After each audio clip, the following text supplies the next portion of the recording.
Karametra, God of the Harvests, versus Kresh the Bloodbraided. I think we can... this is pretty slow, but has an ancient tomb, so yeah, I think we can keep this.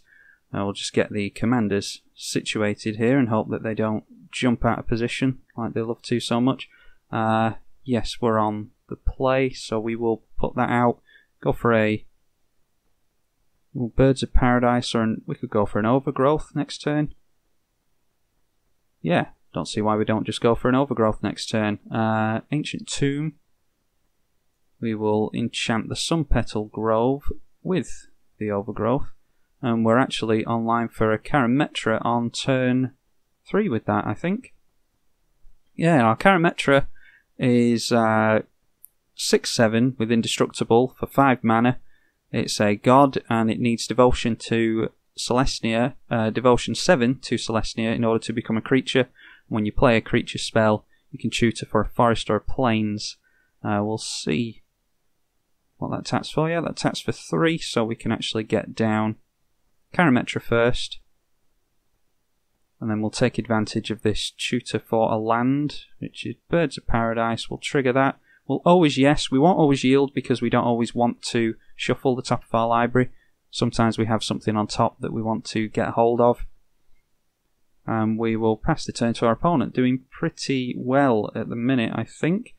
Not sure I like Lightning Greaves out with Kresh the Bloodbraided. This is a 3/3 for 5 mana in Jund, and whenever another creature dies, you can put X+1/+1 counters on it. So I assume in typical Jund fashion, it wants to kill everything in sight and get upside on that, and then swing in and probably get up to 21 with commander damage. So I think we can safely Acidic Slime that Lightning Greaves. Get down our land for the turn. How much mana do we have? That's 3, 4, 5, 6, 7, 8, 9. 5, 6, 7, 8. Yeah, I think we can Idyllic Tutor for something that will cantrip our enchantments. So we'll do that right now. Probably Eidolon of Blossoms. That's the one I tend to like going for because it cantrips itself when it enters.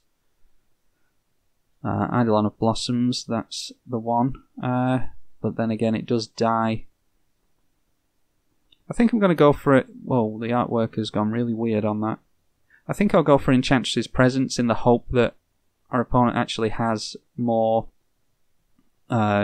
creature removal than they do enchantment removal. And I'm actually going to be a big scaredy cat here and get rid of that Lightning Greaves right now. Because our opponent might drop a Mana Crypt or something next turn and get the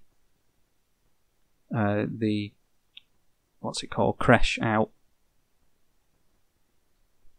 Although I don't know if they can cast it actually because I've just realised they have a Reliquary Tower out. But anyway, I don't mind getting rid of the Lightning Greaves straight away.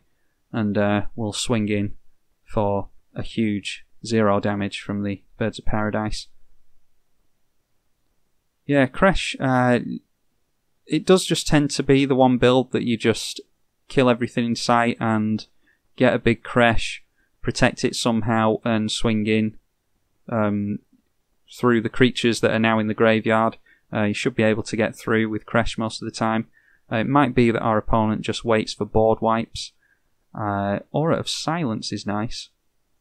We're going to shock ourselves again with the Ancient Tomb. Get out the Enchantress card.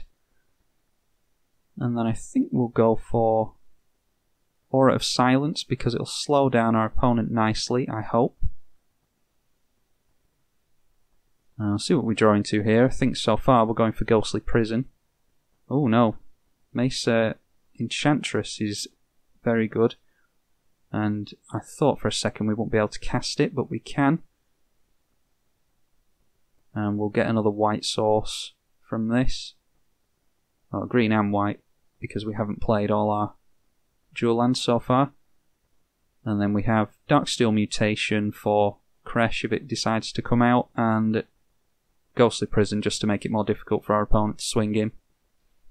Swing in the Acidic Slime, I don't think I'm too worried about any hasty creatures, especially with that Lightning Greaves now in the bin. Our opponent does have, noteworthy, an elemental bond. We run this in Nissa Vastwood Seer, and it's a great source of card draw. Our opponent has just passed the turn to us, so maybe they're sitting on some kind of removal. We'll play out the tap land, and we'll go for a Ghostly Prison. Watch that cantrip twice.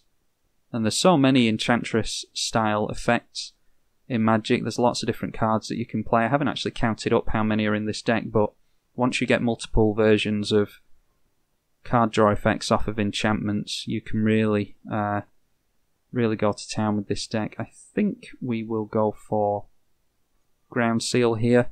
That will actually cantrip 3 times because Ground Seal has a built-in draw effect on it. So we'll actually draw 3 cards off of that. And then we can have any Township if we want to. But I think I'd rather play the Sterling Grove here. And then we can put a stop on our upkeep for the Enlightened Tutor. Sterling Grove gives all our enchantments Shroud, of course, which will make it much more difficult for them to get rid of. And we'll swing in with Karametra and the Acidic Slime again. Oh, and actually we have Birds of Paradise for the Enlightened Tutor, so we don't have to have the hold on the upkeep. We can do that at the end of our opponent's turn. Unfortunately, our opponent doesn't seem to be... I don't know if they're mana screwed. They've got 7 cards in hand and they don't have anything for 4 mana, so I do wonder if they've just been really unlucky with their draws thus far. Maybe they kept a dicey hand. Okay, Fleshbag Marauder coming in. That will get rid of our Acidic Slime. And it will also draw them a card with Elemental Bond. But I do want to keep Mesa Enchantress and Birds in play. So I'll get rid of the Acidic Slime. And then I think we will go for some kind of answer for the Kresh with the Enlightened Tutor. Something like, what do we have? Maybe just a Lignify or a Song of the Dryads is more, there's more things you can do with Song of the Dryads, so we'll go for that. And I think we'll get Heliod out here. Heliod, of course, gives all our creatures vigilance, which actually comes in surprisingly handy with when you get gods into play. Because they're indestructible, you can just swing in to your heart's content and not worry about them dying because they're indestructible. And with some extra mana, it can spit out 2/1 enchantment creatures as well.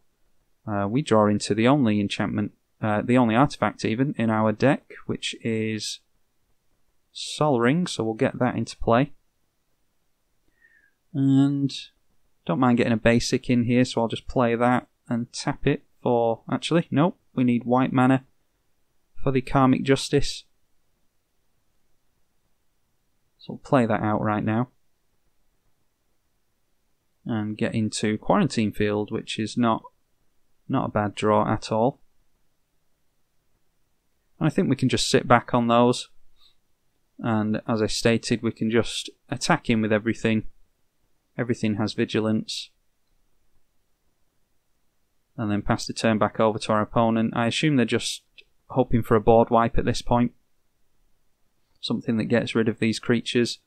I don't know if the only creatures I can actually get rid of is Birds and Mesa Enchantress. So 1, 2, 3, 4, 5, 6, 7, 8, 9. Yeah, I don't think they can actually get rid of Devotion to get rid of these gods, even if they killed Mesa Enchantress and Birds of Paradise with a board wipe. So I'm not entirely sure what our opponent wants here. Green does have mass enchantment removal. So what do we have here? All creatures lose indestructible. Ha! Excellent. And it deals 5 damage to each creature. That will actually not get rid of Heliod or Karametra. So do we want to do something in response? I don't think we can. We could Gavany Township, actually. Why don't we do that?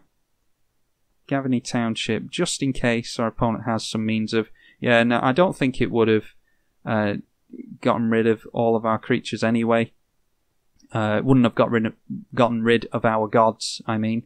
5 damage obviously would have gotten rid of the Birds of Paradise and the Mesa, but I was just going to put some counters on them with Gavany Township just in case there was some extra burn effects coming our way. Not likely when the opponent is tapped out, but you never know. But it looks like we won that one quite convincingly. I think Kresh might have kept a dodgy hand there. We'll keep going with Karametra and hope to get into some decent games. I'm tribalkai on the EDH channel. Thank you for watching. Daretti Scrap Savant versus Queen Marchesa. And we've opted to keep this hand. And I was rushing out. Yeah, should have gone for Valakut there. I was rushing because I'm trying to get the recording software to stop messing me around. But probably be able to get it down on turn 3. Because we don't yet have a 3-drop. Daretti Scrap Savant is a Planeswalker commander with a +2. Discard up to 2 cards and then draw that many cards. And then -2 is sacrifice an artifact and return an artifact from your graveyard to the battlefield. And then -10, you get an emblem. Whenever an artifact you control dies, return it to the battlefield at the beginning of the next end step. And yeah, we do have Daretti for turn 4. And we also have sacrifice fodder in Mere Sire. So we'll probably just discard... Well, we'll see what our opponent does. If they get down their commander, we'll probably discard Spine of Ishsar and the Wormcoil Engine. Okay, they actually get us to discard a couple of things. Actually, that's pretty nice. Now we can... That's very... Yeah, okay. Had they have had us discard this land, that would have been pretty bad for us. But now we get to go Daretti Scrap Savant into, I think, Wormcoil Engine. Oh, that's not nice.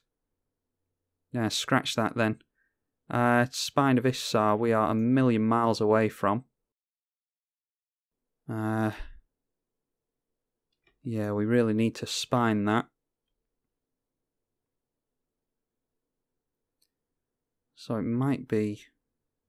Well, we'll see what we get off Faithless Looting first. Because now we need mana. Temple will do it. That is 1, 2, 3, 4, 5, 6. Another land will get us to Spine of Ishsar and we can get rid of that Rest in Peace, but we're still going to be struggling here. Yeah, Rest in Peace in your...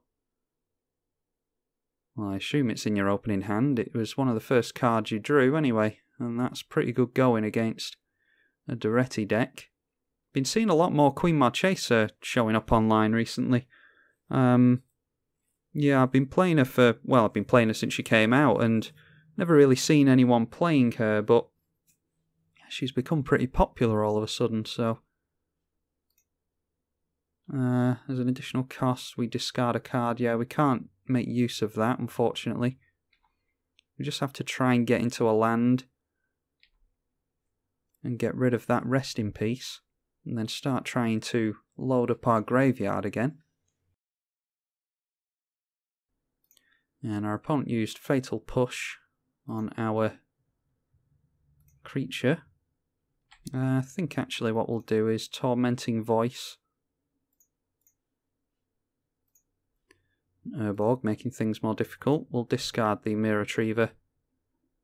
We'll draw a couple of cards here. We do get into our land, which is nice. I'm not sure I want to get down Mesmeric Orb.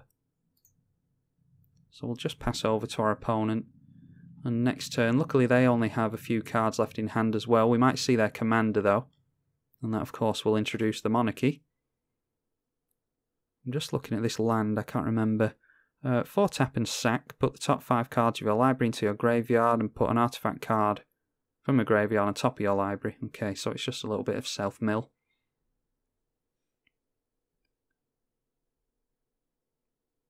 And luckily in Mardu, I don't think they have a means of getting, or not a means that they would likely run anyway, a means of getting the Rest in Peace out of their graveyard. There are means of getting enchantments back from the graveyard in white, but I highly doubt that Marchesa is going to be running those. Now, we will at least be able to get a lot of mill on the go now. We've got a hell of a lot of catching up to do. Not only does our opponent have card draw on the go, but they also have some creatures. That is, what's that, 4, 5, 6, 7 damage a turn, which only gives us a few turns to actually turn this thing around. I'm not sure we can do it. We've got 4, 5, 6, 7 cards going in the bin next turn. And we'll have to stop tapping Ancient Tomb. The Urborg is actually going to help us here because we'll be able to tap down Ancient Tomb without taking any damage. And we'll play the land. Grim Monolith doesn't do anything. Vandal Blast. Staff of Nin doesn't do a whole lot either. And Goblin Welder doesn't. This thing, whenever it's put into the graveyard from the battlefield, you return it to its owner's hand. And how much mana do we have? Well, we'll have more mana if we go for Grim Monolith, so why don't we... We're, I think, a mountain off of being able to bolt things with Valakut. So if we bring back Grim Monolith, and we sack the Spine of Isar, and then that comes back to our hand, and we get 3, 4, 5, 6, 7, yeah. And then this thing is, when it enters the battlefield, yeah, that's fine.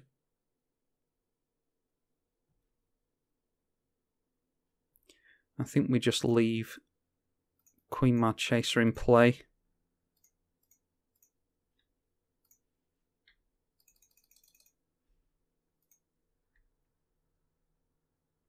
And looks like we're on the Spine of Isar plan.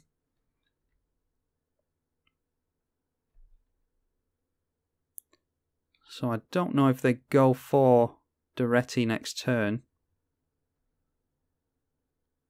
or if they go after us because we have not very much life left. Actually need to remember to tap down that Ancient Tomb before the turn's up.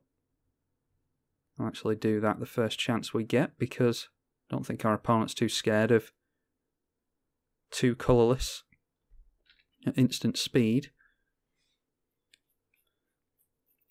And we don't have any cards in the hand anyway. There is that Eldrazi. Yeah, an Eldrazi instant that counters a sorcery or something like that. I think it's a modal card, actually. And they are going for us, so they're going to keep Daretti around. And Gideon of the Trials is a 3 mana Planeswalker, and that is +1 until your next turn. Prevent all damage that would be dealt, that a target permanent would deal.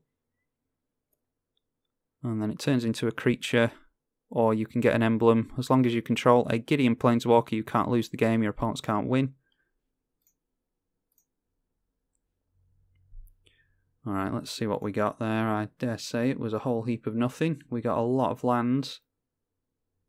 Scrap Trawler, Caged Sun is too little too late, I think. Okay, Solemn might buy us a little bit of time. And it might activate Valakut as well. If you have at least 5 other mountains, well, we'll soon find out. Might actually want to activate the sequestered stash. We do want to use Valakut. Solemn Simulacrum to activate Valakut. Yeah, so it's other Yeah, so unfortunately we don't get to bolt Queen Marchesa. And if this Queen Marchesa is anything like my deck, she runs a lot of spot removal. So probably going to see a dead Solemn here. She might just swing in. If we make it through, we might go for... Probably have to go for Staff of Nin to get some card draw on the go. It's really slow. It might just be worth going for Solemn again. And then we can bolt the Queen Marchesa. Okay, Homeward Path won't do anything for us. That's just discard fodder. Okay, yeah, and they get Gideon out, and that is a 4/4. So looks like they've got us here. That what's it called? The Rest in Peace did a lot of work for them that game. I think it would have gone very, very differently had it not have had that not have entered. But it did, so good for our opponent. I'm not going to drag the game out anymore. Yeah, good for our opponent. Queen Marchesa and Daretti. I do like playing Queen Marchesa. I think I've just decided to play her myself this week. So look forward to that. Hope you enjoyed it. I'm tribalkai on the EDH channel. Thank you for watching.